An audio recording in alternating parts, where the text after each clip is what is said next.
ඒ සමාජ මිනිස්සුන්ගේ හිත හැදිලා තියෙනවා මහා අමුතු විදිහකට. කොච්චර හොඳ කරත් අපි දක්ෂ මොනව දකින්නද?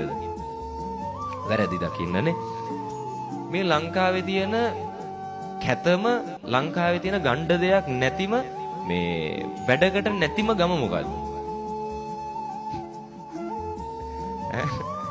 ඉන්න කිසිම මනුස්සකමක් නැති, අනුන්ගේ දුක දන්නේ නැති, ඉරිසියාවෙන් පිරිච්ච, කුහකකමින් පිරිච්ච ගණ්ඩම දෙයක් නැති මිනිස්සු ඉන්න ගම මොකද්ද?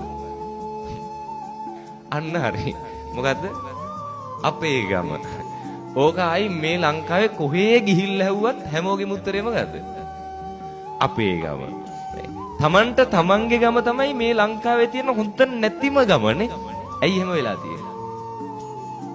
ඒක ගමේ ප්‍රශ්නයක්ද හිතේ ප්‍රශ්නයක්ද? ඒක අපේ හිතවල ප්‍රශ්නයක්. ඕනෙම තැනක හොඳ සහ නරක දෙකක් තියෙද නැද්ද? තියෙනවා. හැබැයි අපේ හිත පුරුදු වෙලා තියෙන්නේ ওই දෙකෙන් වැඩියෙන්ම මොකක් අල්ලගන්නද? නරක අල්ලගන්න. ගම්වල කොච්චර හොඳ තිබ්බත් අපි කතා කරන්නේ හොඳ ගැනද නරක ගැනද?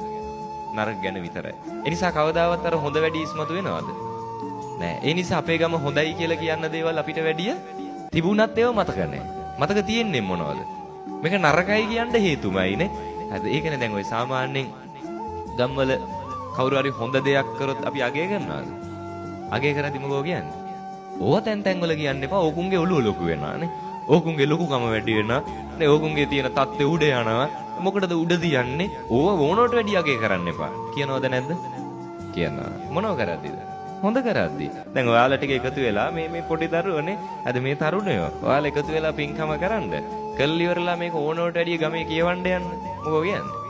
ඔය අම්මලා තාත්තලාම ගියා. ඉතින් ඔහල කරා නම් පැත්තකට වෙලා ඉන්නනේ. මොකටද ඔච්චර කියවන්නේ? කියනවද නැද්ද? කියනවා. වැරද්දක් කරොත් මොකෝ වෙන්නේ? මරු මිනිස්සු අපේ ඉන්නේනේ. වැරද්දක් කරොත් ඒක හංගනවද? නැහැ. වැරද්දක් කරොත් කියන්න පුළුවන් හැම තැනම තියලා පළු වරිනවනේ. හරිද? වැරදි තැන කියද්දි මොකෝ කියන්නේ? මේවා කියන්න ඕනේ නැත්තම් ඕකුන් හැදෙන්නේ නැහැ. කියනවද නැද්ද? කියනානේ. මේවා තැන කිකිය ඕකුන්ට ලැජ්ජ කරන්න ඕනේ. නැත්තම් හැදෙන්නේ නැහැ. කියනවද නැද්ද? කියනවා. අපි කියනවා වැරදි කරොත් තැන කියවන්න ඕනේ නැත්තම් හැදෙන්නේ නැහැ.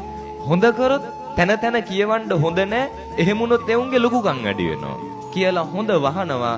වැරද්ද මොකෝ කරන්නේ?